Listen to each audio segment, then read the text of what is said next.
The nurse said I was lucky to be alive. My phone said otherwise. While I lay in the ER with a fractured pelvis and ribs that felt like broken glass, my mother sent me a text.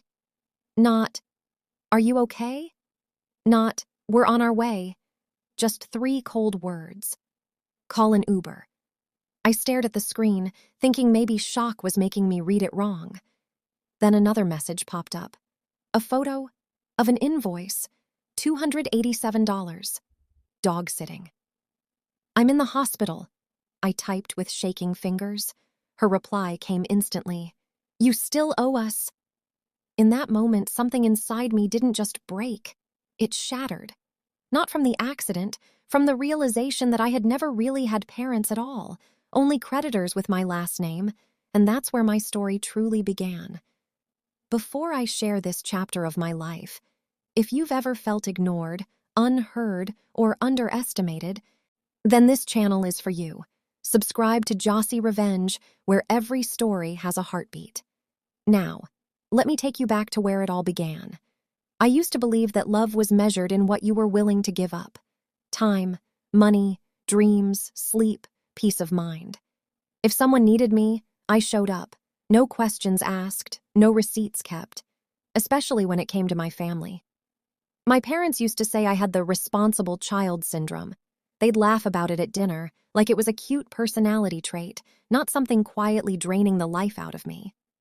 I was a structural engineer, the kind who double-checks calculations even in my dreams. My job was literally about making sure things don't collapse. Bridges, buildings, foundations.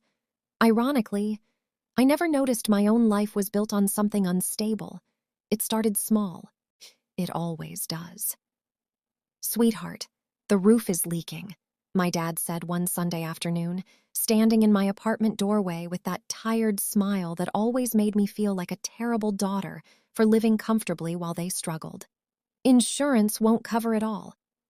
"How much do you need?" I asked before he even finished. He hesitated just long enough to make it look like he didn't want to say it. "Maybe 5,000?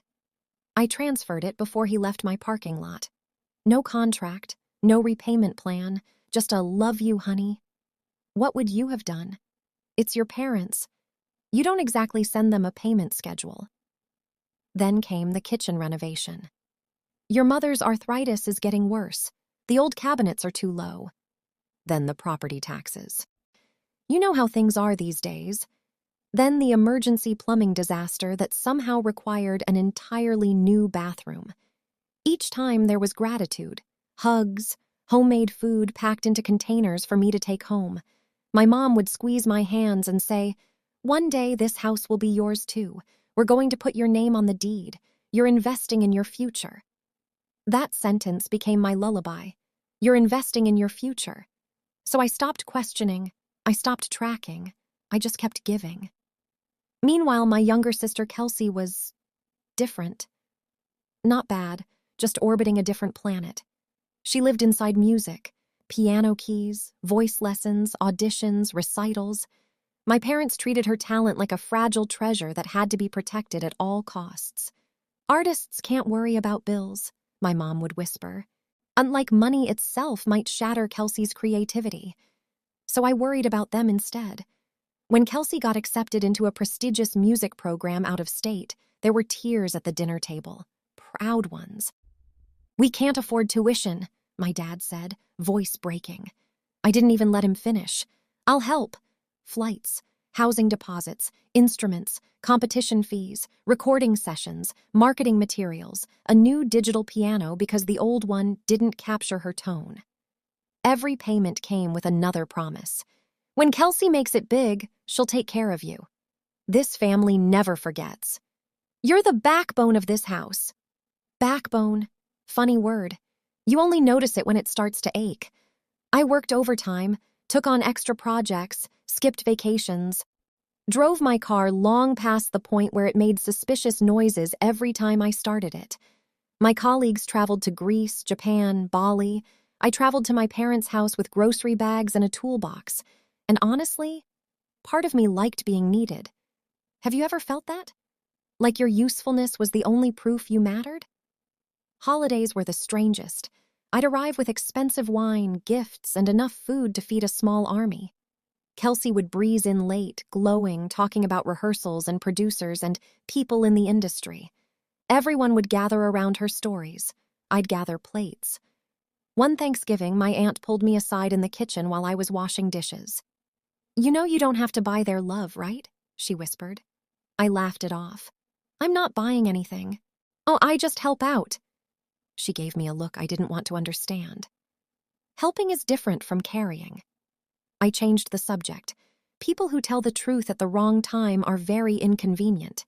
Years passed like that, me building things for strangers during the day and rebuilding my family's life at night. Then came the biggest project of all. "We're thinking of refinancing," my dad said casually over coffee one morning. "The house has gone up in value thanks to the renovations." "Renovations I paid for. It'll free up equity," he continued. "We could finally invest properly in Kelsey's career. Tours, professional recordings, maybe even a showcase in New York." I remember stirring my coffee long after the sugar had dissolved. "And my name?" I asked quietly. "On the deed?" "Oh, of course," my mom said quickly. "Oh, paperwork takes time. You know how banks are." I wanted to believe her so badly that I did, so I helped again, paying legal fees, appraisal costs, loan processing expenses. I told myself it wasn't a sacrifice. It was an investment, in family, in belonging, in love. By the time everything was done, my total contributions had climbed past 90,000 euros. 90,000. I could have bought a small apartment, traveled the world, started a business. Instead, I had a folder full of bank transfers and thank you texts with heart emojis. Looking back now, those hearts feel expensive. The day of Kelsey's big regional showcase, I drove 4 hours after working a 12-hour shift just to be there. My body was screaming for sleep, but I didn't want to miss it. This was our dream, after all. Halfway there, rain started pouring so hard the highway turned into a silver blur. Trucks sprayed water like tidal waves. Visibility dropped to almost nothing. I remember gripping the steering wheel and thinking, just get there. They need you there. Then headlights swerved into my lane. There was a sound like metal being torn apart by giants, glass exploding, airbags punching the air out of my lungs, my car spinning, weightless for a split second that stretched into eternity. When everything stopped, the world was sideways. The smell of burnt rubber and something metallic filled the air. I tried to move. Lightning shot through my hips and chest. I couldn't breathe properly. Every inhale felt like knives. Somewhere far away, someone was shouting, "Stay with me! Don't move!" I remember thinking, this is bad. This is really bad. In the ambulance, sirens screaming above me, I kept drifting in and out. Faces leaned over me, voices asking questions I couldn't answer. "Do you have family we can call?" I whispered my mother's number. Everything after that blurred into fluorescent lights, beeping machines, and the cold, clinical smell of antiseptic. A doctor explained fractures and internal bruising. Words floated past me like balloons I couldn't grab. All I wanted was to see a familiar face. Hours passed. No one came. My phone finally buzzed on the tray beside me. Relief flooded through me so fast it almost hurt. Mom flashed on the screen. I smiled, actually smiled, despite the pain. But when I opened the message, the smile faded. "Call an Uber when you're discharged."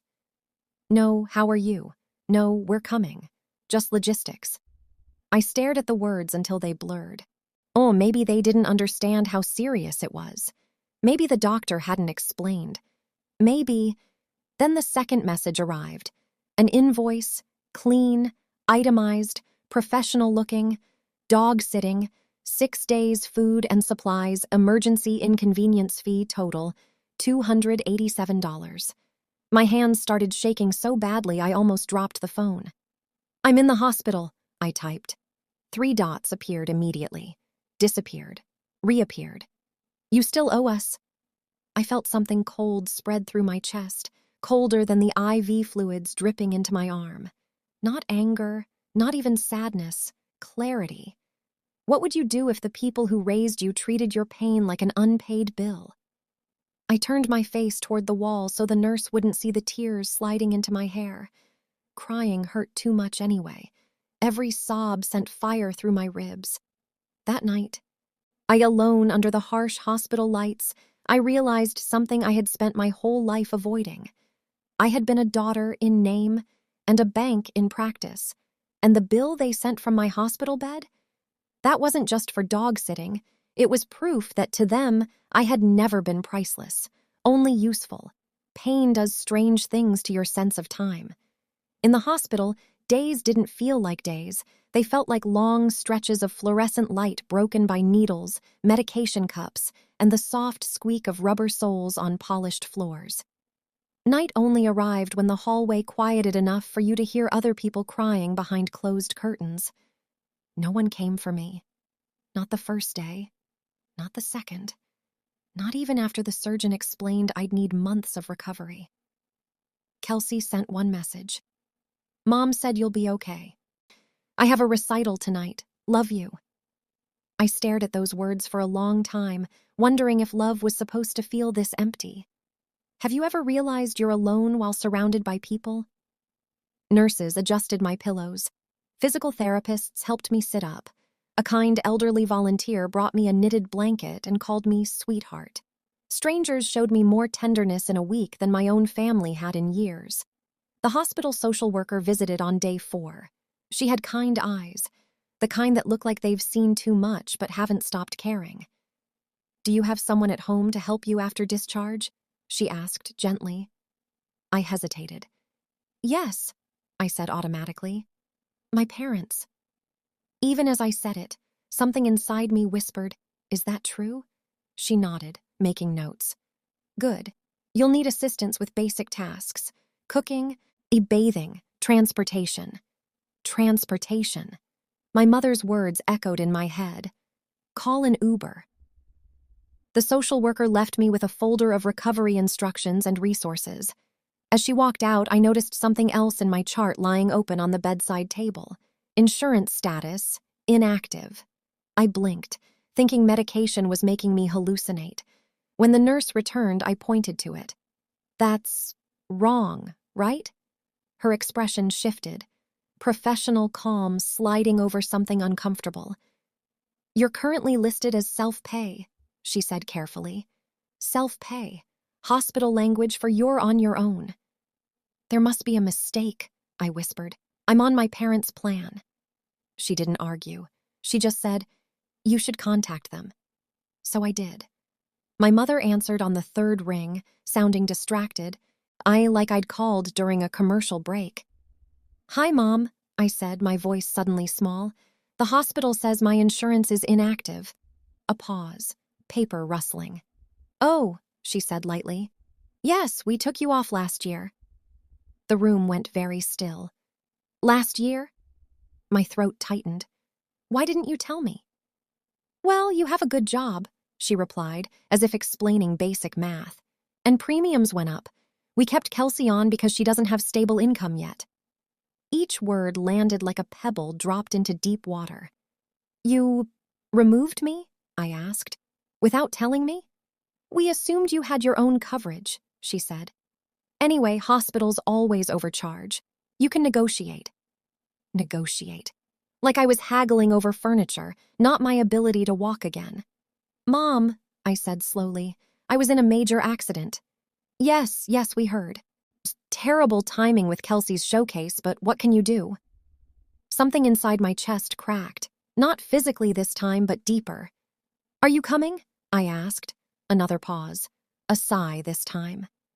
We can't, she said. Your father's back is acting up, and Kelsey has rehearsals all week. You understand? No, I didn't. But for the first time in my life, I didn't pretend that I did. Okay, I said quietly, and hung up before my voice betrayed me. I didn't cry. Not immediately. The shock was too big, too solid, like a wall dropping in front of my emotions. Instead, I opened the Notes app on my phone, and I started writing. Every transfer I could remember, Every renovation, every tuition payment, every loan that was never called a loan. My fingers moved slowly, stiff from IV lines, but I didn't stop. $5,000 for the roof, $12,000 for the kitchen, $8,000 property taxes, $32,000 toward Kelsey's program, legal fees, appraisals, flights, equipment. Numbers filled the screen like a confession. When I finished, the total made my stomach drop. $90,412. $90,412. I stared at it until the digits stopped looking real. Have you ever added up everything you gave someone and realized you could have built an entirely different life with it? That night, the social worker returned. She noticed the open notes app, the swollen eyes I hadn't realized were swollen, the untouched dinner tray. "Rough day?" she asked softly. Something in her voice broke the dam. "I don't think my parents are coming," I whispered. She sat down without hesitation. No clipboard, no professional distance. Just a human being pulling a chair closer to another human being. "Tell me what's going on," she said. So I did. Not all at once, in fragments, like handing over pieces of glass one by one. The money, the promises, the insurance, the invoice, the Uber message. When I finished, she didn't look shocked. She looked sad. "Have you ever spoken to an attorney?" she asked carefully. The word felt foreign, dramatic, almost disloyal. "They're my parents," I said automatically. She nodded. "And you're their daughter. That doesn't mean you don't deserve fairness." Fairness. I hadn't thought in those terms before. My whole life had been about duty, gratitude, sacrifice. Fairness felt like something other people were allowed to want. She left a business card on my tray before she went. "Just in case," she said. I didn't call immediately. For 2 days, the card sat there like a tiny rectangular dare. Picking it up felt like crossing a line you can't uncross. On the third night, after another sleepless stretch of pain and beeping machines, I dialed the number. The lawyer's voice was calm, precise, the opposite of my shaking hands. He listened without interrupting. Occasionally, he asked for clarification, dates, amounts, any written promises. "Do you have proof of these transfers?" he asked. "Yes," I said. "Bank records, messages." "And the statement about adding your name to the deed?" "In texts, multiple times." Silence on the line. Not empty silence, but the kind that feels like someone assembling pieces in their mind. "Ms. Thorne," he said finally, "what you're describing may constitute unjust enrichment and negligent misrepresentation." Big words, heavy words. "What does that mean?" I asked. "It means," he said gently, "you may have been taken advantage of, legally." Legally. Not just emotionally, not just morally, legally. My heart started pounding, not from fear, but from something unfamiliar. Power. Over the next weeks, while I learned to sit, then stand, then shuffle forward with a walker, he built a case. Documents were requested, property records pulled, financial timelines reconstructed with surgical precision. One afternoon, he called with a tone I hadn't heard before, sharp, almost incredulous. "Did you know your parents opened a home equity line of credit for $120,000? My breath caught. "Using the house?" "Yes. Oh, the house whose value you significantly increased." "And where did that money go?" A pause. "Based on transactions, largely toward your sister's career." Something inside me went very still again. But this time it wasn't shock. It was resolve. The legal process moved faster than I expected. A lien was filed against the house. The HELOC was frozen. Suddenly, the same equity I had helped create became a locked door they couldn't open. My phone exploded with calls. Mom, Dad, even Kelsey. I didn't answer at first, not out of spite, out of self-preservation. Every conversation felt like it could undo the fragile spine I was rebuilding, physically and emotionally. Eventually, I picked up. "How could you do this to us?" my mother demanded, voice trembling with outrage. "We're family." Family. The word sounded different now, and smaller. less sacred. I asked for help, I said quietly. You sent me a bill. That was different. No, I replied, it wasn't. There was shouting, accusations, tears that sounded more angry than sad, claims that I was destroying them, humiliating them, betraying them. Not one apology. Not one, are you okay now? Have you ever noticed how some people only panic when consequences arrive? The case didn't even make it to a full trial. The pressure of the lien forced negotiations. Without access to their credit line, they couldn't maintain the house payments. Selling became the only option. When the settlement finalized, the number on the document made my hands tremble. My contributions, legal fees, interest, damages. It was all there. For the first time in my life, the ledger between us had been balanced, not emotionally, but financially.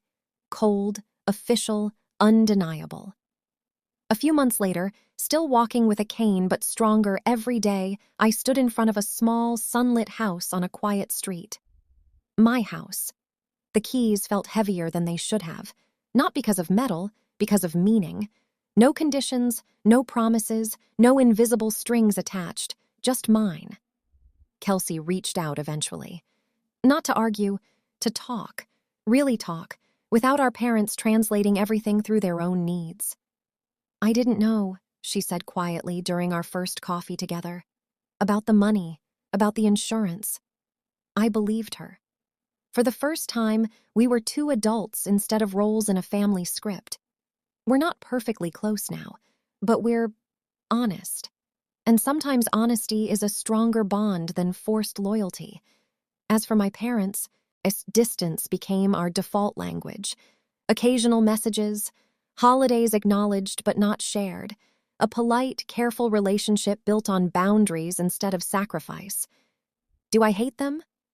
No. Hate requires emotional energy I'd rather spend living. Forgiveness, I learned, doesn't mean pretending nothing happened. It means refusing to let it poison the rest of your life. Sometimes the greatest revenge isn't destruction. It's independence. Moral of the story. In the end, I learned that love without respect becomes exploitation, and sacrifice without boundaries becomes self-erasure. Family should feel like shelter, not debt. Losing that illusion hurt more than the accident ever did, but it also gave me something priceless, myself. Healing didn't come from winning a case or buying a house. It came from finally believing I deserved care too. If my story touched you, hit that subscribe button for more emotional tales from Jossy Revenge, and even if it didn't, come on, subscribe anyway. I'll win you over next time. Drop a comment, like the video, and let's keep the stories alive. Thanks for watching.